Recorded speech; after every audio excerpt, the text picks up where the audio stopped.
लुंगी बहादूर छोटे नवाब, भारतभर 12 बार चिंध्या, एक ना धड, अस्तित्वाची धडपड, बुडा खालून गेल्या खुर्च्या, म्हणून मराठीचा मोर्चा, मुडीत कधीच निघाला ब्रँड, मुडीत कधीच निघाला ब्रँड, चाऊभाऊने वाजल्या बँड.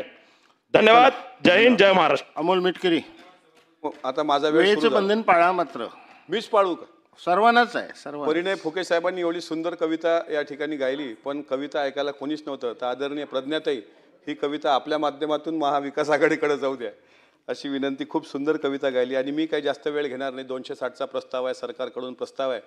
ही गोष्ट खरी आहे फुके साहेबांची की महाराष्ट्रामध्ये तळागाळातल्या लोकांनी महायुतीला सत्ता दिली. विधानसभेमध्ये तिन्ही पक्ष आम्ही एकत्र लढलो आणि आज विधानसभेमध्ये आदरणीय मुख्यमंत्री देवेंद्र फडणवीस साहेब असतील, आदरणीय उपमुख्यमंत्री एकनाथराव शिंदे साहेब असतील आणि आदरणीय उपमुख्यमंत्री तथा राज्याचे अर्थमंत्री आदरणीय अजितदादा, या तिघांनी प्रचंड मेहनत घेऊन महायुतीचं सरकार सत्तेमध्ये आणलं.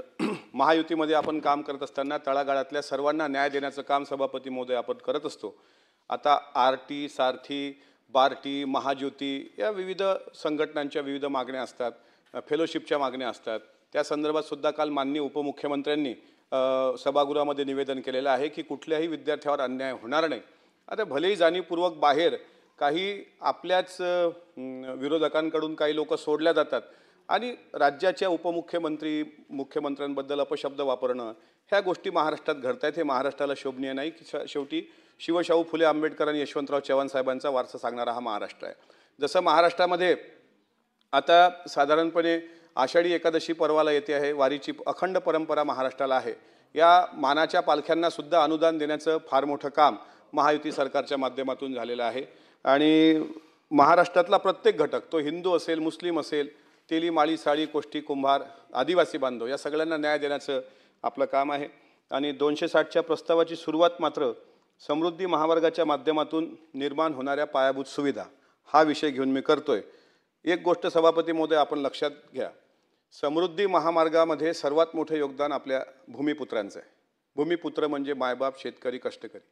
या सभागृहामध्ये आता सगळे म्हणजे इथे सदाभाऊ आपण भूमिपुत्र आहात, आपण भूमिपुत्र आहात याच्याबद्दल कोणाच्याही मनात शंका नाही. पण वस्तुस्थिती जर समृद्धी महामार्गाची बघितली तर जी गोष्ट आपण आपल्या शेतकऱ्यांना बळ देण्याकरता केली पाहिजे. आता मी परवा पंढरपूरवरून येत असताना खोतकर साहेबांच्या मतदारसंघामध्ये एका पेट्रोल पंपावर डिझेल भरण्याकरता थांबलो. तिथे राजेंद्र रामकिशन गजर, राहणार गुंडेवाडी, तालुका जालना, जिल्हा जालना, या शेतकऱ्याची जमीन समृद्धी महामार्गामध्ये मंत्री महोदय गेलेली आहे.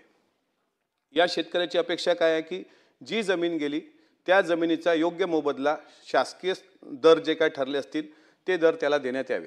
मोठा खुला प्लॉट आहे. रात्री त्यांनी उपजीविकेचं साधन म्हणून त्या ठिकाणी सदाभाऊ एक हॉटेल सुरू केलं आणि हॉटेलच्या समोर एक साधारण 1 ते 1.5 एकराची जागा खुली आहे. त्याची मागणी अशी की जे मोठे ट्रक रस्त्याने येतात, ज्या मोठ्या बसेस येतात, तिथं त्याला पार्किंग झोन उपलब्ध व्हावा म्हणून अनेक वर्षापासून तो आपल्याकडे मागणी करतोय. त्याचं म्हणणं असं आहे की समृद्धी महामार्ग बाधित मी शेतकरी असून आमची समृद्धी महामार्गामध्ये 82 आर जमीन गेलेली असून सदर जमिनीतील आमच्या मालकीची 1.71 आर जमीन शिल्लक असून ती समृद्धी महामार्गावरील HP पेट्रोल पंपालगत असून तेथे गाडी पार्किंगला व्यवस्थित जागा नाही. सर्व वाहने पंपालगत असलेल्या सर्व्हिस रोडवर, मेन रोडवर उभे करतात, त्यामुळे रहदारीला अडचण होते.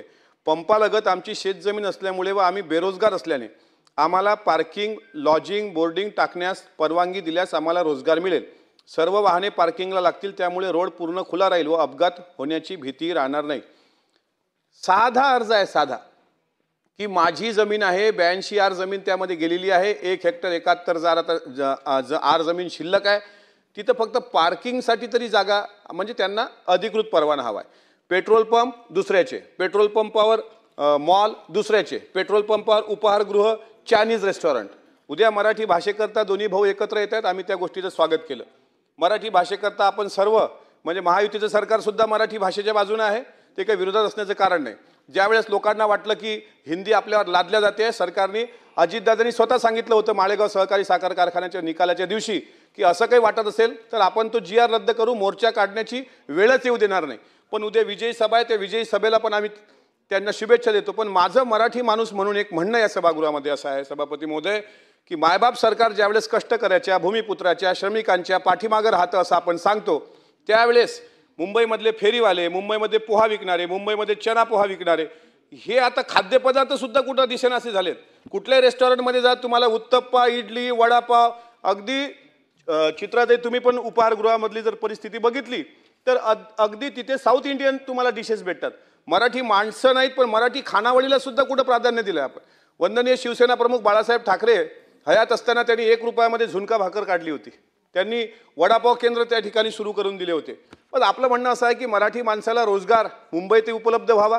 भूमिपुत्रांची जी जमीन समृद्धी महामार्गामध्ये गेलेली आहे त्यांना तर तिथे रोजगार करण्याकरता मॉल द्या. आपल्या महिला बचत गटाच्या महिला अनेक चांगले खाद्यपदार्थ निर्माण करतात. अनेक गोष्टी पतंजलीच्या रामदेव बाबाच्या बिस्किटाला मागं टाकतील असे आमच्या गावच्या महिला बिस्किट तयार करतात सभापती महोदय बचत गटामध्ये. पण ते उमेदच्या माध्यमातून 3 दिवसच त्याचं प्रदर्शन होतं. पुढं त्यांच्याकरता बाजारपेठ कुठे आहे? त्याच्यामुळे अशी बाजारपेठ सुद्धा उपलब्ध व्हावी. 260चा प्रस्ताव मांडत असताना माझी सरकार म्हणून सरकारच्या बाजूने भूमिका मांडणं हे माझं नैतिक कर्तव्य आहे. आपण दळणवळणाची साधनं वाढवतो आहोत, आपण विकास करतो आहोत, अनेक ठिकाणी विमानतळं आपण उभी केलेली आहेत. पण हा विकास करताना गावाशी नातं सुद्धा तुटू नये, भूमिपुत्राशी नातं तुटू नये. शेतकऱ्यावर आज बऱ्याच ठिकाणी सभापती महोदय दुबार पेरणीचं संकट आहे. आमच्याकडं 155 अजित 155 नंबरचं बियाणं 2-2दा शेतकऱ्याला पेरण्याची वेळ आलेली आहे. खरीपाचा हंगाम सुरू झालेला आहे. त्यामुळे शेतकरी हिताच्या दृष्टिकोनातून सुद्धा मला असं वाटते यावर सरकार म्हणून आपली भूमिका असणं महत्त्वाचं आहे. मी अधिक वेळ आपल्या सभागृहाचा घेणार नाही. तुम्ही तालिकेवर सभापती आहात. मला माहीत आहे तुम्ही मी तुमच्या फार जवळचा असल्यामुळे तुम्ही मला वेळेचं बंधन ठेवणार नाही हे मला माहीत असताना सुद्धा आपल्या पक्षाचे गरजेसाहेब बोलण्याचे आहे. त्यामुळे माझा वेळ मी अधिक न घेता फक्त वाजवली बेल म्हणजे तुम्ही हा गैरसमज तुम्ही माझा दूर करून दिला. कारण मी संभ्रमात होतो की तुम्ही तिथे बसलेले आहे म्हणजे मला वेळेची मोकळीक आहे. पण तुम्ही बेल वाजून हा माझ्या गैरसमज जो दूर केला त्याबद्दल मी आभार मानतो. पण एक सांगतो सभापती महोदय, सरकार म्हणून प्रत्येकाच्या पाठीशी उभं राहणं सरकारचं कर्तव्य असतं.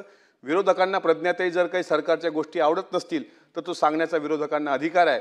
पण एखादं म्हणजे कबीराचा दोहा आता वारी चालू आहे आणि कबीर म्हणतात बुरा जो देखन मै चला बुरा न मिलिया कोय.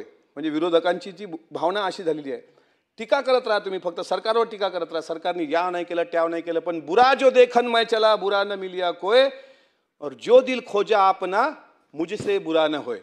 म्हणजे महाविकास आघाडीच्या लोकांनी टीका केल्या आमच्यावर. आम्ही टीका आमचे घाव म्हणून शिरसावंदे मानतो. पण 3 बोटं आपल्याकडे आहेत. आपलं सुद्धा आत्मचिंतन करून आपण किती पाण्यात होतो हे पण पाहिलं पाहिजे. एवढं बोलतो. राज्याच्या 3ही खमक्या नेत्यांचं मनापासून आभार मानतो. आणि पंढरीच्या पांडुरंगाला हा बळीराजा सुजलाम सुफलाम हो, कारण आषाढी एकादशीला आपल्या सभागृहाला सुट्टी आहे. त्यामुळे आजच मी पांडुरंगाच्या चरणी प्रार्थना करून थांबतो. जय हिंद, जय महाराष्ट्र. चित्राताई वाघ.